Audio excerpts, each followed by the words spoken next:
Olá meus caros, aqui é o Corvo. Bem-vindos novamente ao canal e os convido a voltar comigo mais uma vez, pela terceira vez, a Gotham, para falar um pouco desta vez de Scarecrow, o espantalho, já que neste episódio aqui, Nothing to Fear, nada a temer, foi a sua primeira aparição na clássica, fantástica, maravilhosa animação Batman, The Animated Series. Este episódio aqui também é importante porque foi o último onde o Clive Revill dublou o Alfred. Ele começou a série no papel e acabou sendo substituído em virtude de agenda. Ele tinha uma agenda muito apertada, estava ficando complicado para ele continuar com o personagem, e assim ele foi substituído pelo Ephraim Zimbalist, que se tornou a voz mais reconhecível do Alfred, já que ele continuou no papel até o término da série, né? Mas enfim, o trabalho dele, embora tenha sido curto, é marcante também, é satisfatório.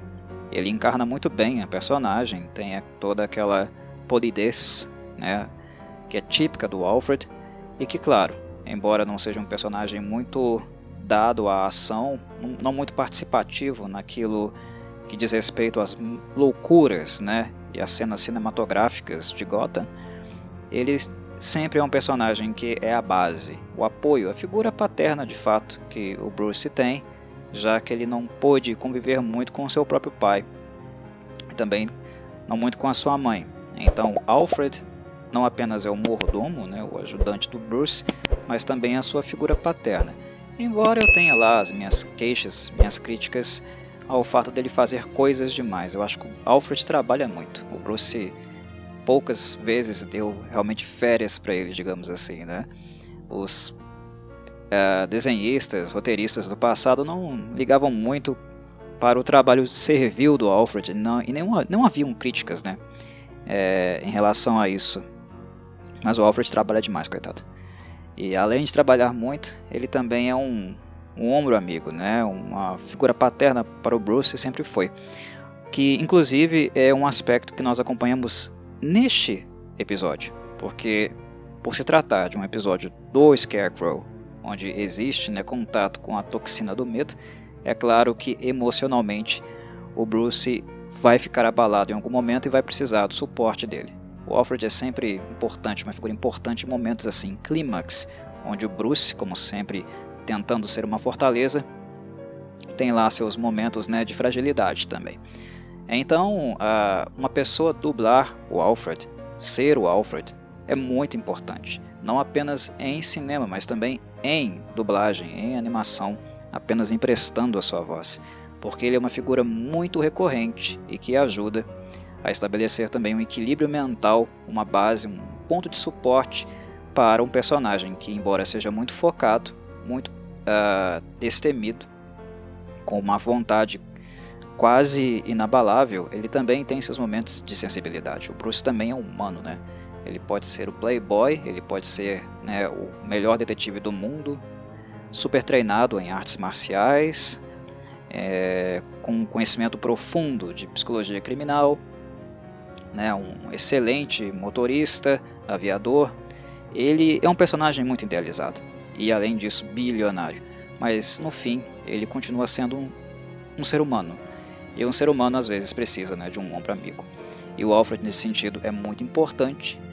E também importante aquele ator, né, seja dentro do cinema, atuando como ele, ou apenas emprestando a sua voz como dublador, essa pessoa também é muito importante e precisa ser escolhida a dedo. Mas falemos um pouquinho então desse episódio, Nothing to Fear, que, embora seja um dos episódios que os produtores mais desgostaram, e é sério, viu? Os produtores não gostaram nada desse episódio aqui.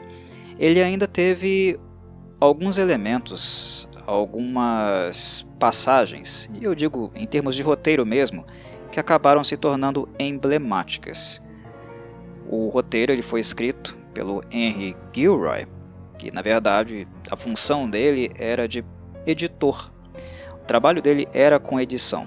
Só que há muito tempo ele já vislumbrava a possibilidade de escrever alguma coisa, interagir mais com o episódio, com uma obra por vias textuais. e aqui deram a oportunidade para ele. Só que quando o roteiro voltou, os produtores não ficaram muito satisfeitos com ele não. Acharam que era muito clichê, que não acrescentava muito, né, ao legado do Batman, ao que havia nas HQs, ou não era uma representação interessante o suficiente, inteligente o suficiente para os planos que eles tinham para a série. E aqui no caso isso seria importante porque também era o episódio de introdução do vilão, né, para uma nova geração de crianças, jovens, adolescentes. Então, como dizem, né, a primeira impressão é a que fica. É importante que um vilão seja introduzido de forma muito marcante. E nesse sentido, os produtores não ficaram muito felizes com o Henry Gilroy, não. Fizeram algumas alterações no texto dele, mas nada muito brusco também, ou que conseguisse salvar, de certa forma, o roteiro do episódio da previsibilidade. Mas é Scarecrow, é o espantalho. Então, mesmo sendo fraquinho, alguma coisa de interessante vai surgir, porque como o vilão atua de maneira a fazer emergir nos personagens os seus maiores medos, coisas interessantes naturalmente vão aparecer, certo?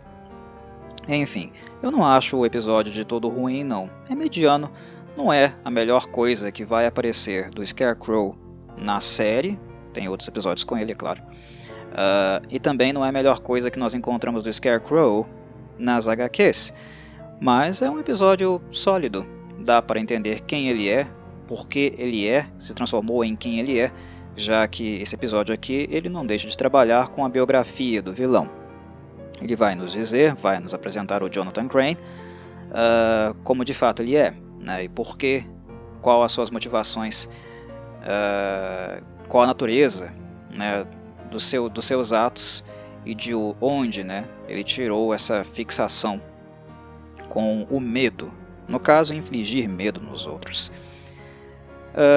Uma outra coisa interessante também que esse episódio acaba tocando, no caso é uma referência que o personagem, o detetive Bullock, faz quando chama o Batman de Zorro, logo quando ele sai do cofre onde ele havia sido envenenado, né, pela toxina do Scarecrow, e dá de cara com o Bullock, sempre atrasado, mas sempre desconfiado, cobrando, né, o morcego de alguma coisa, justificada ou não. É mais um episódio, no caso, de implicância do Bullock. Mas é interessante que quando o Gordon aparece para defendê-lo, ele chama o personagem de Zorro. E isso é interessante, muito interessante, porque, não sei se vocês se recordam, na noite que o Bruce perdeu os pais, né, os pais deles foram assassinados, o filme que o Bruce tinha saído para assistiu com eles, foi um filme do Zorro. E o Zorro em si, né, não o filme, mas o personagem em si, o mascarado, de certo modo ele acabou tendo uma influência no personagem, né, no modo como o Bruce futuramente, né, iria lutar contra o crime, né, na própria máscara que ele acabou colocando, né, e nessa cruzada como um justiceiro, né, que ele acabou assumindo. Então é um ponto, uma referência bem sensível aqui dentro do episódio, mas que revela também, né, que os roteiristas, né, as pessoas que estão envolvidas, sendo bom ou não o roteiro, elas estão atentas a elementos que fazem parte da tradição, né, da obra de Batman, que é muito mais antiga, claro, que esse cartoon noventista, muito mais antiga. Então, é gente que lê trabalhando, é gente preocupada, né, em fazer referências trabalhando, e que tem de fato, né, um apego, uma certa preocupação em fazer com que o cartoon toque em elementos que sejam novos, atuais para um público a qual ele está sendo exibido, mas que não deixe de agradar também aqueles fãs das antigas, mais atentos aos detalhes, e que informações desse tipo aqui com certeza agradam bastante, né? Eu falava sobre roteiro, sobre os produtores não terem gostado, mas ter elementos que acabaram se tornando marcantes para o personagem e para o legado de Batman aqui. E uma dessas coisas é uma fala, é uma linha que o Bruce tem no meio do episódio, quando ele está sendo atormentado por mais uma ilusão, né, em virtude da toxina. Ele está segurando numa barra do dirigível, em pleno céu, a ponto de cair, e está sendo atormentado por um Thomas Wayne, né, pelo pai dele, gigantesco, que inclusive tomou uma aparência cadavérica. E enfrentando o seu medo, se colocando diante desse medo, ele fala: I am vengeance, I am the night, I am Batman. Eu sou a vingança, eu sou a noite, eu sou o Batman. Essa frase ela é muito conhecida pelos fãs do morcego, obviamente, até porque o Kevin Conroy, o dublador, ele jamais deixou de usá-la. E até hoje, quando ele aparece em algumas convenções, ele entra em contato com os fãs pedem a ele para repetir essa frase. Ele fala: I am vengeance, I am the night, I am Batman.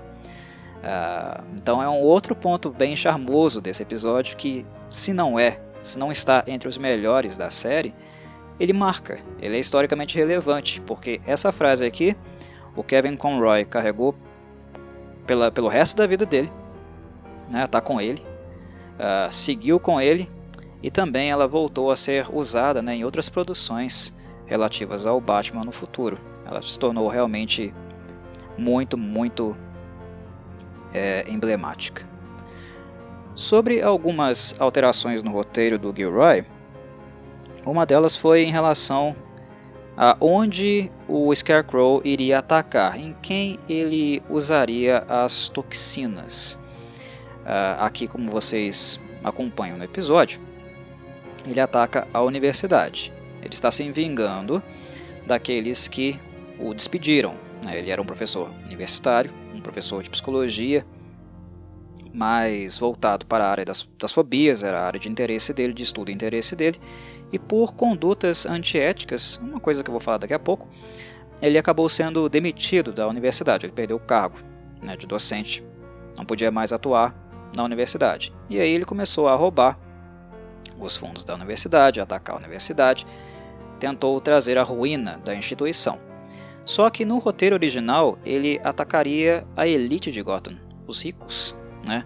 Então esse aqui também foi um pequeno ajuste que foi feito ao roteiro e que, na minha percepção, deixou o roteiro bem mais interessante, porque quando nós colocamos o Jonathan Crane como um professor e pensamos naquilo que ele fez com seus alunos, né, a cadeira e a posição de poder que ele tinha, o que ele utilizou para atingir seus próprios interesses sádicos, a discussão ética, não apenas relativa a um educador, um professor, mas também a um psicólogo, isso se torna muito mais importante.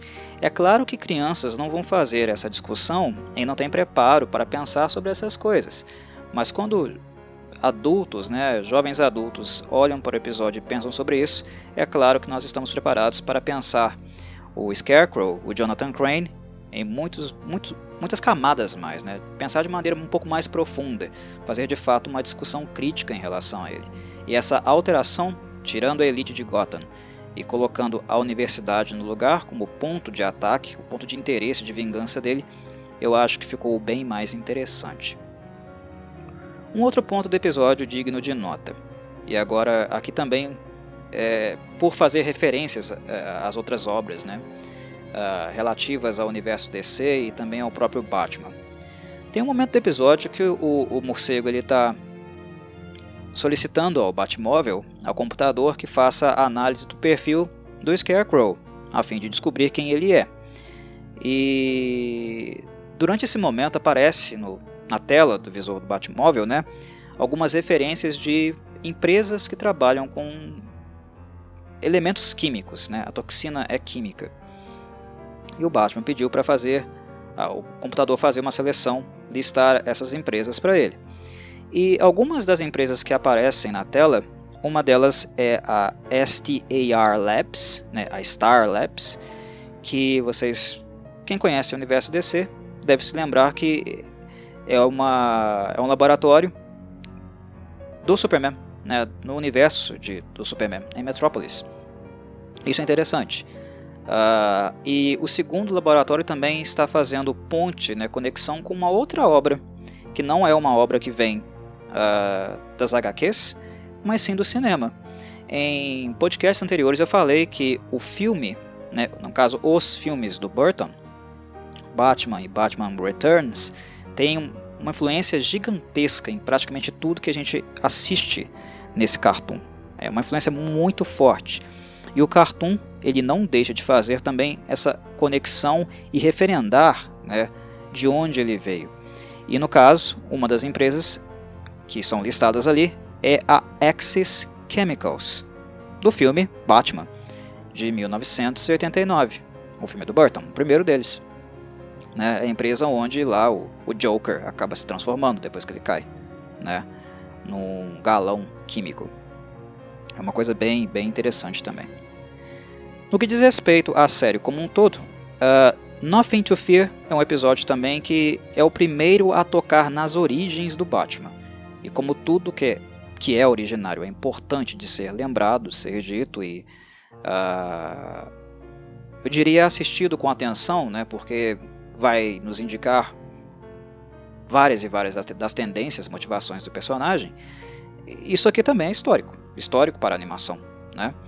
Se indica as origens do Batman, é um episódio a se ver, independente da qualidade dele, porque são elementos que vão acabar voltando mais adiante, né? Principalmente na parte dramática da série, e que quem assistiu esse episódio aqui e se lembra, vai também fazer uma boa conexão com os elementos futuramente apreciados. Aqui nós vemos, por motivos óbvios, as origens do Batman surgindo, porque a toxina do espantalho, do Scarecrow, cumpre muito bem essa função. O Batman, ele treinou, né, por muito tempo, o Bruce treinou por muito tempo, mentalmente e fisicamente.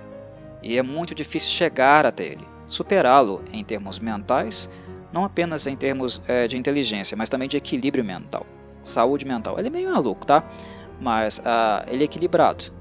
Ele não é alguém que perde muito o foco, ou se desequilibra e estoura, abrindo a guarda assim. Isso depende também de um controle mental.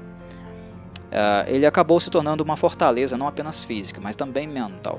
E a toxina do Scarecrow é útil porque ela expõe a história, a biografia do Bruce e partes dessa biografia que ele não expõe para mais ninguém, que ele não lida com mais ninguém.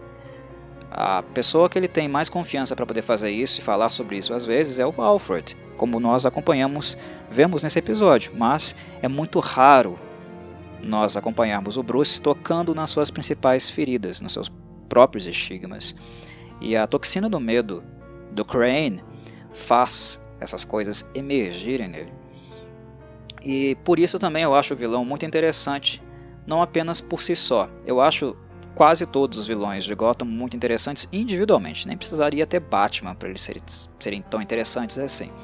E eu falei também em outros podcasts, né, em podcasts anteriores, que o que me atrai para Gotham são esses lunáticos, e não tanto assim um Bruce. Eu achava que era quando eu era criança. Eu fui crescendo e descobrindo que não. O que me atrai para Gotham são os psicóticos, os malucos que habitam a cidade, né? Mas no caso do Crane, o ponto de conexão que ele faz com o Bruce é muito emocional, muito dramático sempre, porque a toxina não tem como resistir a ela. Então, por mais que o Bruce tenha se preparado, feito toda, né, uma fortaleza diante dele, mental, para que as suas principais fragilidades não fossem exploradas pelos vilões, que claro, iriam utilizar, sempre vão utilizar isso se puderem contra ele, o Scarecrow é sempre aquele que fura essa barreira, né? A toxina dele é muito forte, e ele está sempre também aprimorando essa toxina. Não é o caso aqui, porque é um episódio introdutório, mas a toxina do Crane é sempre um experimento, né, em evolução.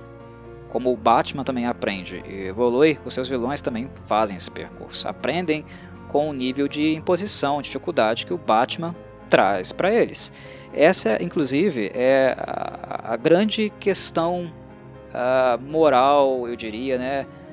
O ponto de desequilíbrio, de questionamento na existência de um Batman. O Batman do jeito que ele é.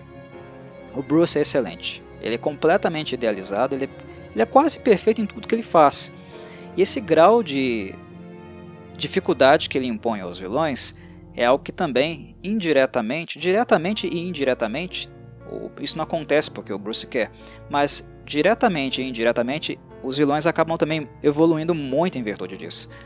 Devido ao grau de dificuldade que o Bruce, depois que veio para Gotham e começou a vestir a capa, começou a impor aos vilões, né? Esse é um ponto também muito interessante de se chamar a atenção.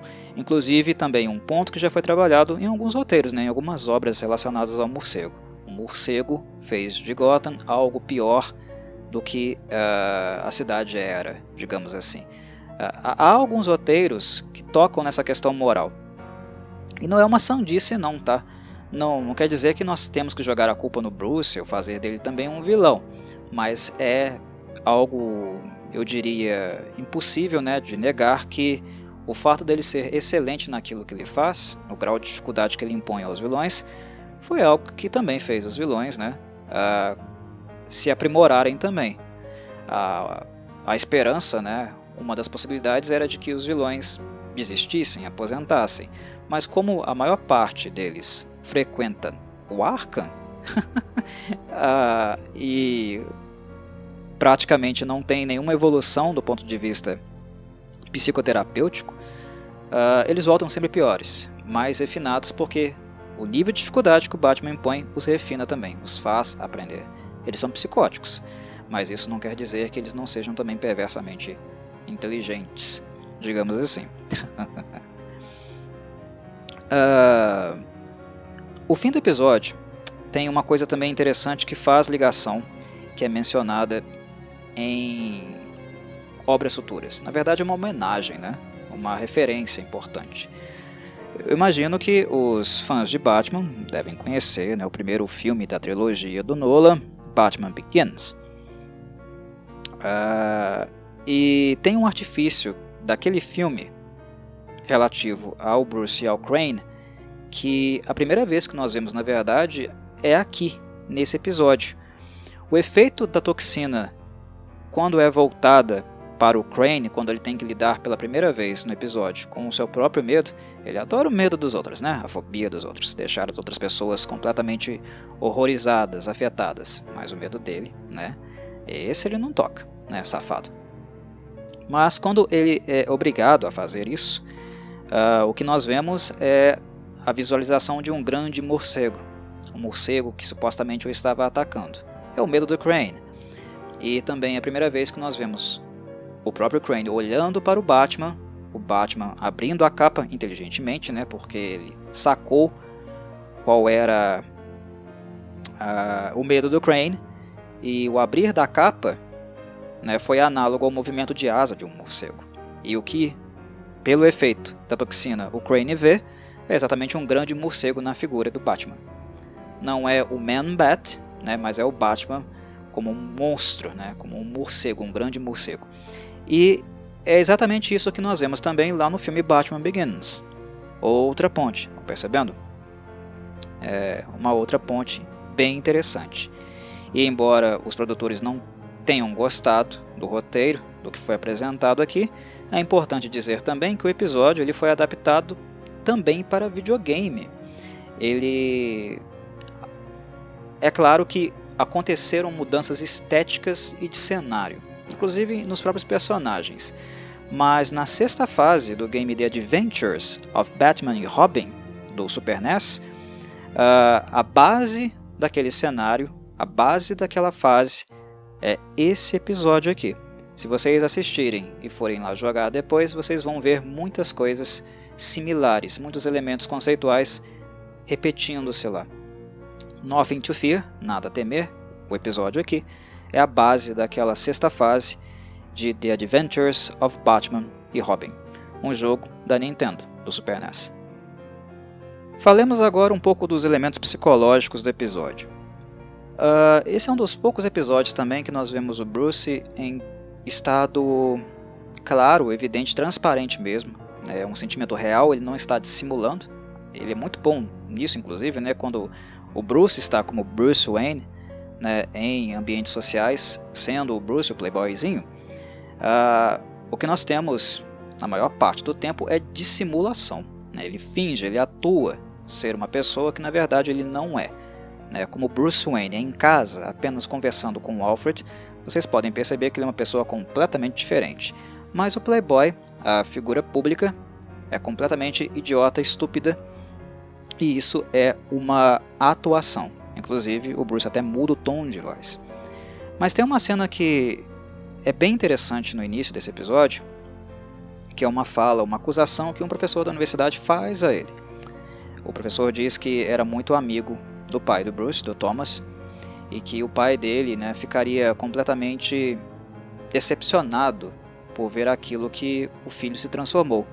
O Bruce fala, que as empresas Wayne vão muito bem, que os lucros aumentaram, que a empresa é mais popular do que jamais foi, e que, em virtude disso, o pai dele ficaria muito satisfeito com isso.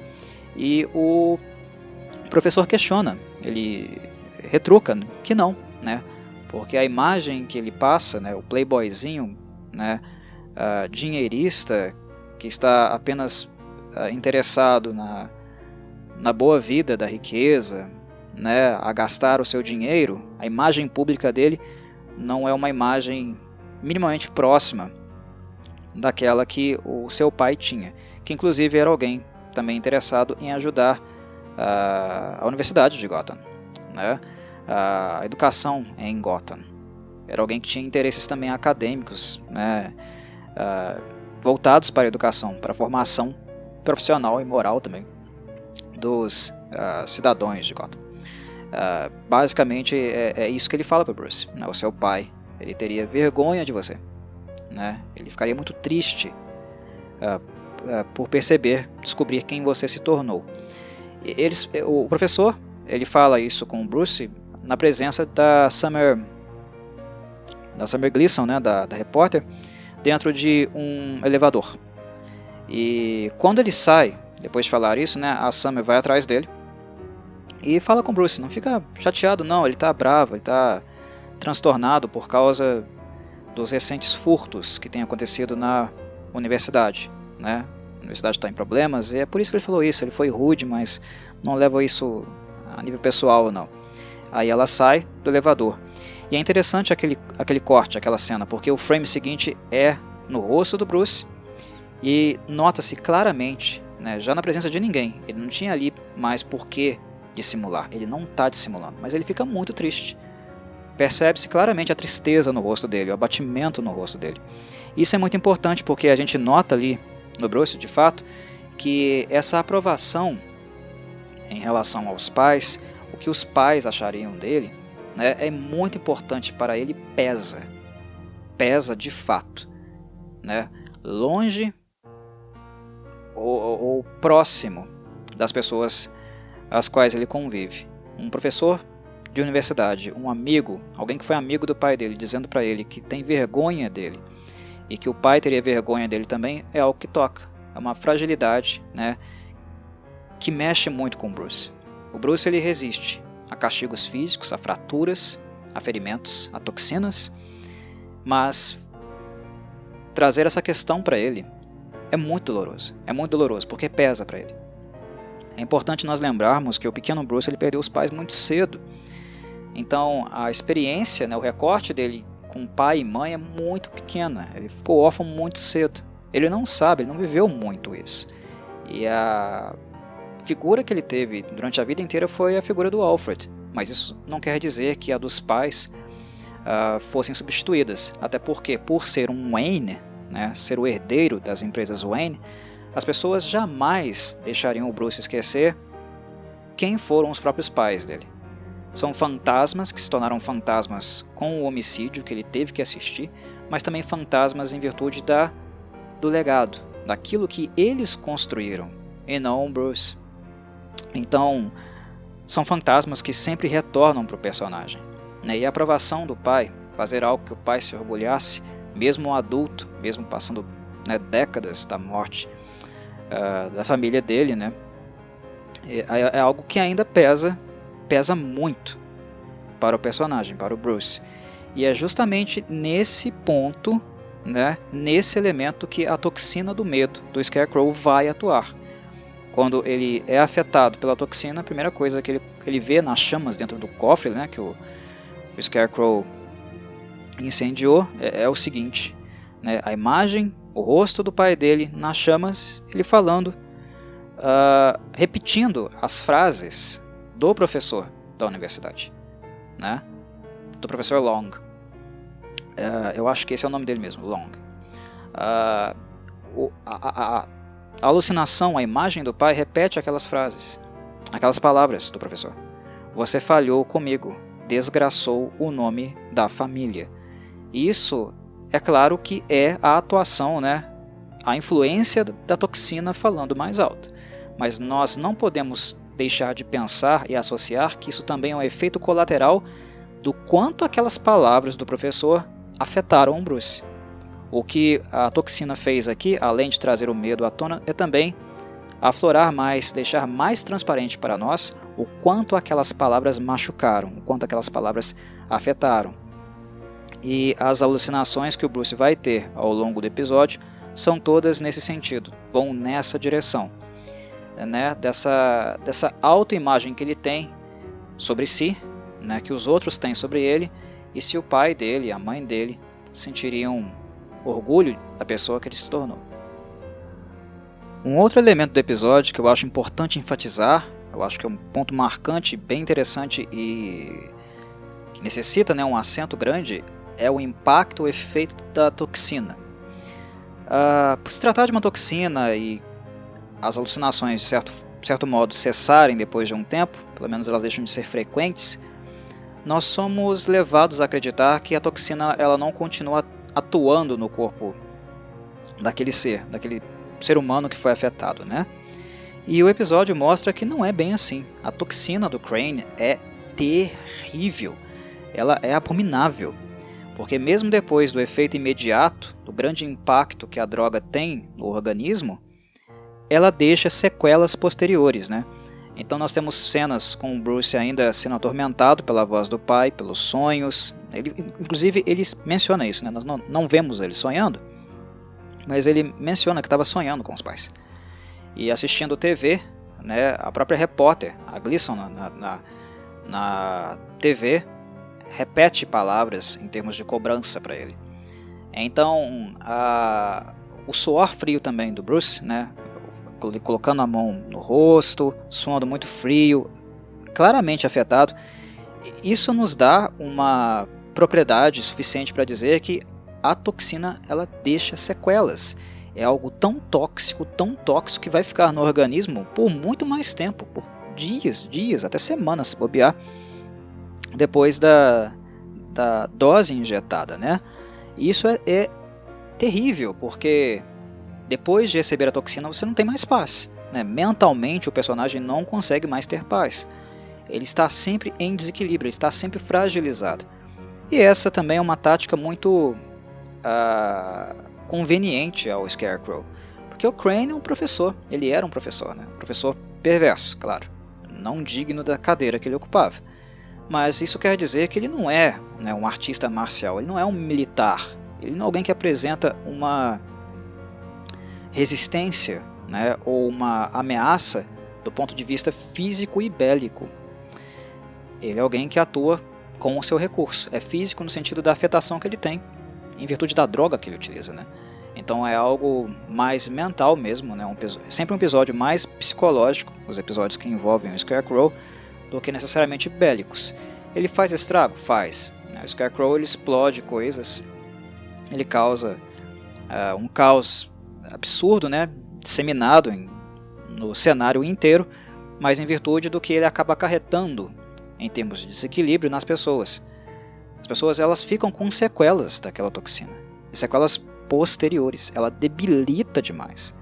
Essa experiência de medo é uma experiência muito profunda, é como se ela abrisse todas as portas do nosso inconsciente e deixasse o nosso mecanismo, né, de defesa, no caso, né, o recalque, destruísse o recalque, e tudo aquilo que é sintomático, tudo aquilo que é desprazeroso, vem à tona. A gente não consegue mais ocultar essas coisas. Algumas, inclusive, importantes de ocultar, e é um recurso da mente ocultar, para que nós consigamos, no caso, né, ser minimamente funcionais no nosso dia a dia. Não se pode funcionar né, com todos os traumas, todos os nossos assuntos mal resolvidos vindo à tona, nos cobrando a todo momento. A gente surta, né? E é justamente o que altas doses da toxina do Crane acabam acarretando, surtos. As pessoas piram completamente. E quando a dose não é suficiente para levá-las ao total estado de loucura, ainda sobra esses efeitos colaterais que tiram completamente a paz, o sossego, né? O equilíbrio mental de um Batman, de um Bruce Wayne, que precisa muito desse equilíbrio para poder fazer o serviço que ele tem no dia a dia. Imagina estar infectado com a toxina do Crane e ao mesmo tempo mais de um vilão, muitos vilões dando trabalho no dia a dia. É um inferno, um completo inferno. O Scarecrow, normalmente ele é muito subestimado, mas a toxina dele é absurda. Quando se faz um uso bem maldoso, né, cruel da toxina dele, independente da mídia, né, pode ser em HQ, em filme, o estrago que ele acaba acarretando é gigantesco, é bizonho. E a gente pode imaginar cenas de horror absolutamente perturbadoras, só com um Scarecrow.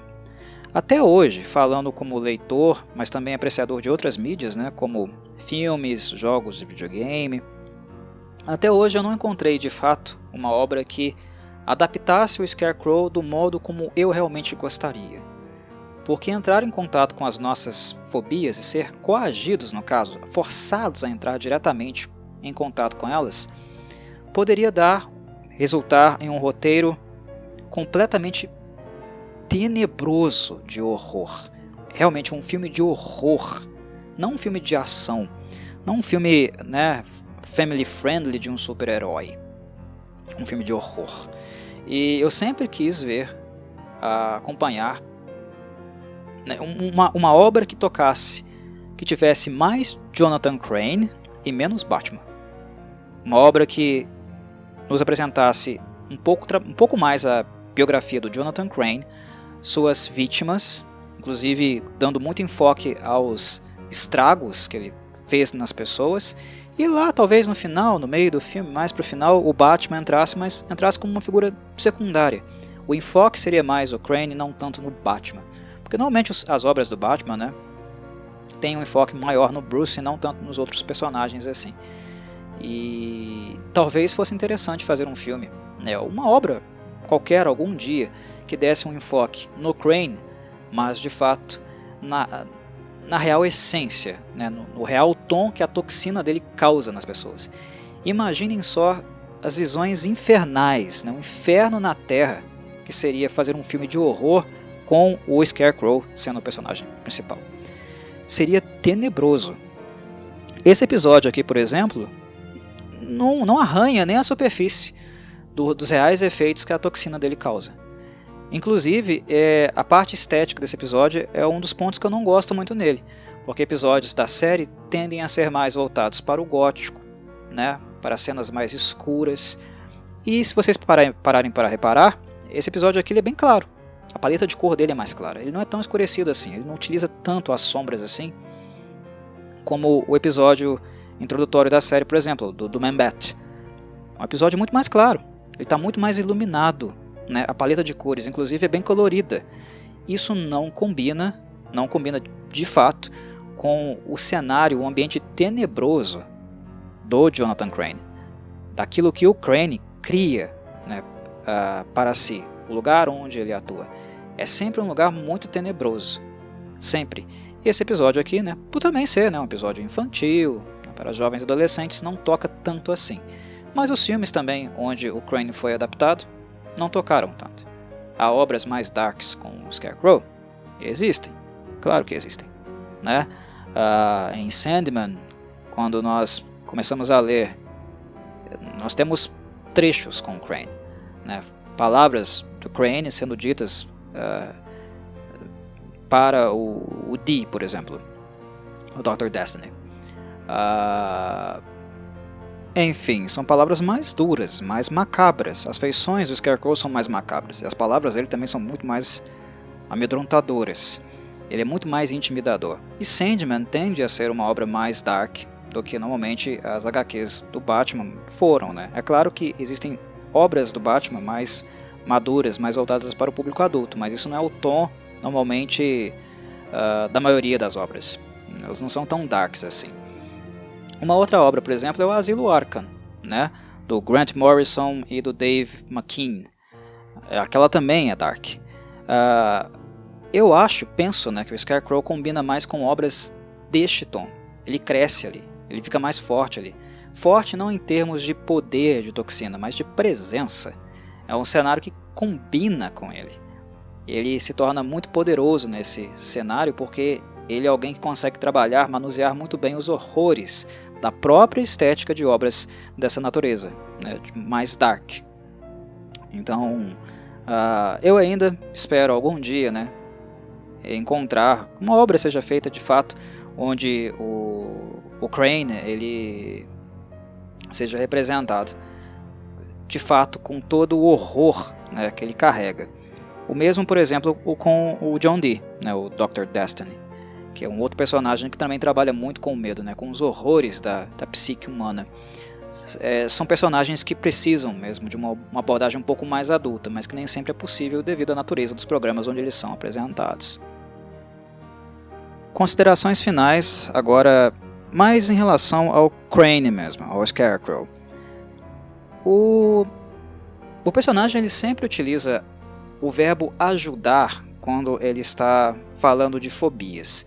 Isso revela, né, demonstra o quanto ele é realmente perturbado, como ele é obcecado pelos medos, pelos temores dos outros. Claro, exceto o dele, o que faz dele também um grande covarde.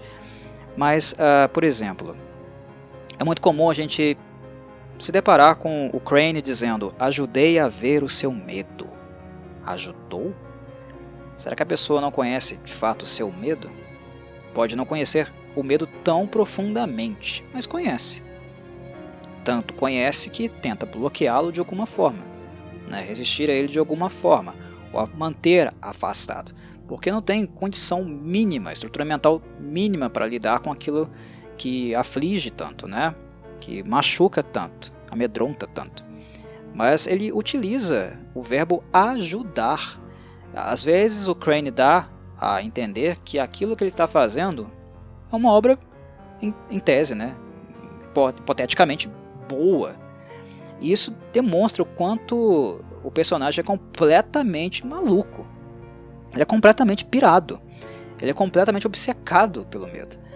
E pensar que esse personagem, algum dia ele foi, né, ele ocupou a cadeira de professor de psicologia, algo completamente medonho, porque ele é a antítese da psicologia, de toda a ética necessária para ocupar, né, uma cadeira de psicologia como professor, ou também atuar, né, clinicamente, socialmente, como um psicólogo, né? Ele não está preocupado com a integridade humana. Na verdade, ele é um profissional de saúde mental que durante a sua época em atuação, né, como docente, a única coisa que ele se preocupou foi com o conhecimento que ele estava construindo. E tem muito cientista que é assim, né? São pessoas que colocam o conhecimento, a descoberta, o saber na frente do bem-estar humano. Uma coisa completamente antagônica, contraditória quando nós estamos falando, por exemplo, de psicologia. Né? O bem-estar do sujeito vem acima de tudo. O bem-estar do sujeito, das instituições. Isso está no código de ética da psicologia, inclusive. Então ele é completamente abominável. Completamente abominável. Porque para ele o que importa é o seu saber, o seu conhecimento, aquilo que ele descobre, aquilo que ele aprofunda em termos de fobias. E não importa quais pessoas serão afligidas, né, ficarão perturbadas, talvez para sempre marcadas, né, traumatizadas em virtude dos seus feitos. O que fez ele de fato, né, ser expulso, ser caçado. Certamente ele não pode mais lecionar em lugar nenhum, inclusive ele não pode também exercer psicologia também em lugar nenhum, e isso acabou sendo aí o fator decisivo no interesse dele de se vingar daqueles que tiraram dele, né? Tiraram não, fizeram o certo, o correto, o ético, tiraram esse perverso, esse obcecado, né, de uma cadeira tão importante assim, como a de um profissional de saúde mental, e também alguém que tem como dever, né, ético-moral, educar pessoas. O Crane, ele ficou ressentido, não deixou de estudar, entrou no crime, inclusive também para conseguir, né, continuar tendo recursos para desenvolver, dar prosseguimento na sua obsessão, que é estudar as fobias e infligir fobias, né, dos outros. E o resto é a história, o resto é o que a gente acompanha de fato nos episódios. E é interessante que mesmo com os capangas que ele se une, a gente nota que o centro da vida do Crane é o medo dos outros. Nunca o dele, né, covarde, mas os dos outros.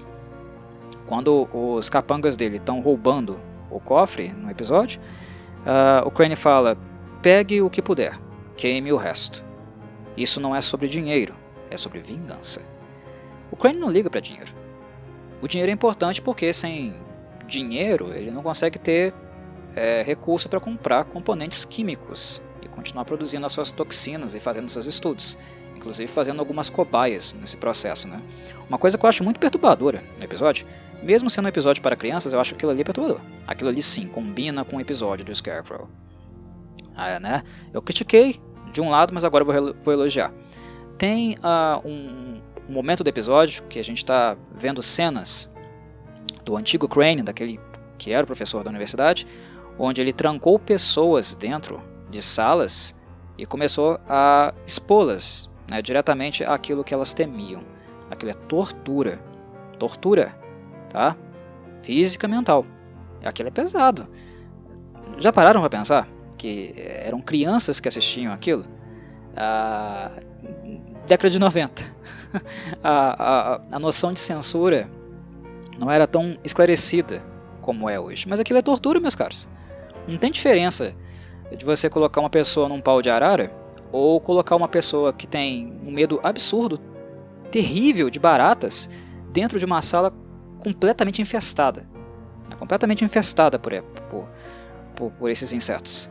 E é o que nós vemos. Uma mulher dentro de uma sala infestada, completamente tomada por baratas, um verdadeiro tapete, né, no chão, nas paredes, subindo dentro dela. E ela completamente horrorizada e o Crane lá na janelinha, né, da sala, olhando para aquilo. Olhando sadicamente. Ele é sádico, né, um sádico FTP.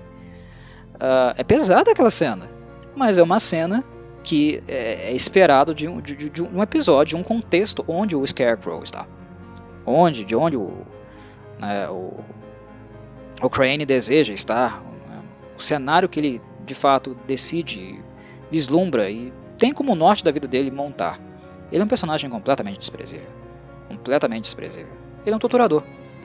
E às vezes a gente esquece também disso, né? Eu acho ele um dos personagens mais terríveis do Batman, porque ele é na sua essência um torturador. Jonathan Crane é um torturador. E não há nada mais antiético, mais abominável do que tortura, né? É difícil de pensar algo tão inaceitável, né? Algo que não condiz com qualquer noção de convivência, de sociedade. Não há algo tão abominável quanto tortura. E é isso que o Jonathan Crane é, na essência, um torturador.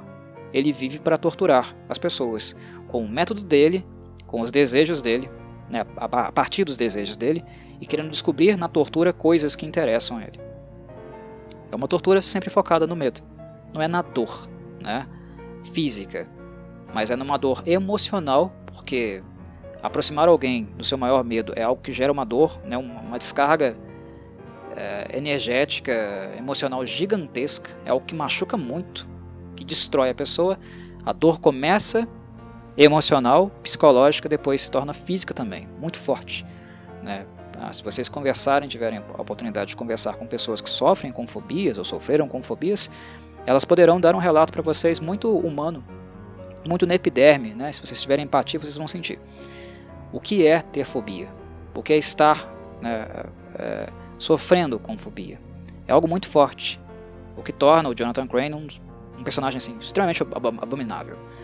Eu acho ele abominável e também um dos personagens mais terríveis do Batman, muito em virtude disso, por causa da natureza das ações dele, né? A parte do episódio que ele faz experimentos com humanos, a gente vê a cena lá da mulher com as baratas, depois vê um rapaz numa sala com ratos, é terrível, terrível, né? É uma coisa assim, difícil mesmo de digerir quando a gente tem um pouquinho mais de visão, uma visão mais humanizada, né? Mesmo que seja apenas um cartoon aquilo que a gente está assistindo. Ainda bem que as crianças nos anos 90 não tinham total, né, discernimento daquilo que elas estavam vendo, não viam a maldade do Crane. Porque é maldade. Uma maldade, uma crueldade é incomensurável. Pelo menos as crianças não tinham essa percepção, né, esse tato para fazer essa leitura, né, do quão cruel, perverso o Jonathan Crane é. Mas isso é tudo, meus caros. Eu acho que são esses elementos, aqueles mais interessantes que mais chamam a atenção nesse episódio. Eu acho que já toquei em tudo que eu desejava tocar. Um abraço a todos, agradeço a quem ouviu e até um próximo podcast. Saudações, Corvides!